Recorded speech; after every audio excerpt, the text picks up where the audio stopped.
Hello, welcome to the 8th devlog of my sound-based stealth game Quiet. There's been a good amount of gameplay additions that I've added and I'm in the midst of working on. But for example, when you walk into a door now, I have an entrance system, so there's a range that I can define, and this art's temporary. We're going to change the E. This is something I made really quickly. But now whenever you walk into an entrance range, the E will pop up, float up and down, then when you press E, you switch to the next room. And to go off of something else real quick, I've also added saving and loading.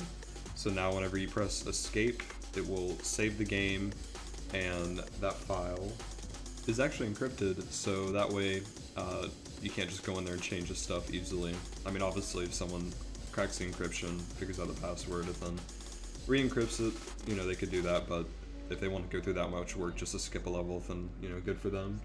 So now whenever you exit the game after saving by pressing escape, and then when you're in the menu, you just press escape and you load right back in.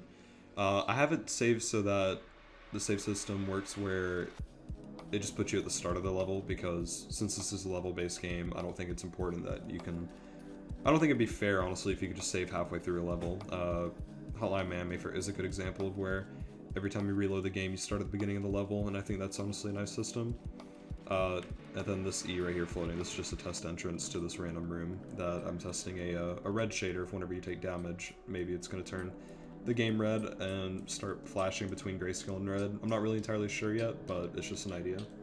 And speaking of taking damage, I've started working on the feedback of what happens whenever you get hit. So let's say you get hit, right now you blink, and my plan is to stun the character for a second and have him like get knocked back, kind of pushed away, and then after a hit or two, the screens maybe will start flashing red, letting you know that one more hit and you're dead.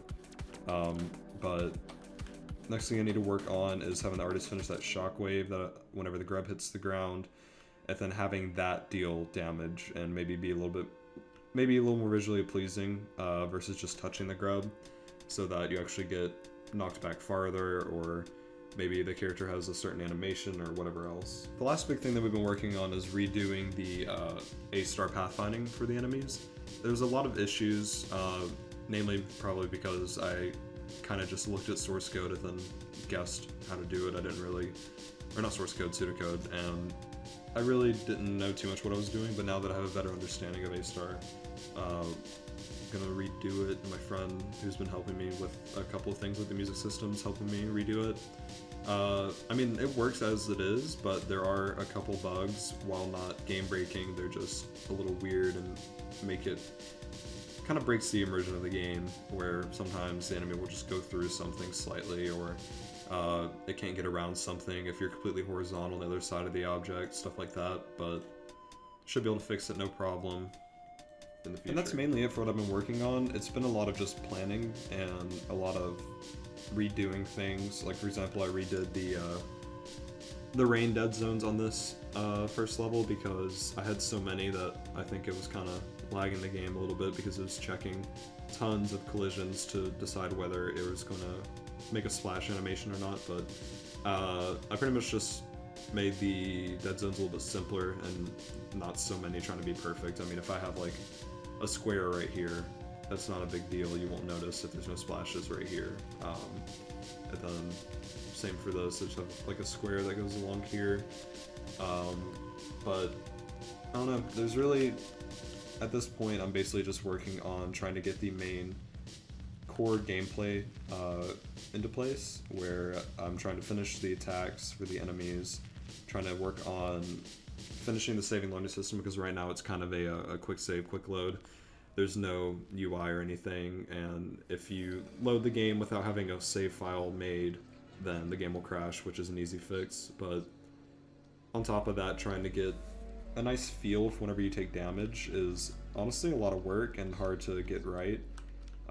So I think the knockback system that I have, like the idea that I have and that I've been testing on a different branch, is a little bit, it's good, but I need to have a good feel for whenever you get hit, so it's more hefty and it doesn't just feel like kind of an arcade game. I want this game to be a little bit more, not really immersive, but just not feel like a cheap game or something. I want it to actually feel well made and whenever you get hit, you actually kind of can feel it in your hands and stuff. So taking a lot of a lot of inspiration from games like Hotline Miami or Binding of Isaac with how the game is, because they're, you know, all isometric games, or at least isometric style 2D, and all level based. So hopefully in the next week I should have getting hit and everything done, and as well as have this whole room fleshed out art wise.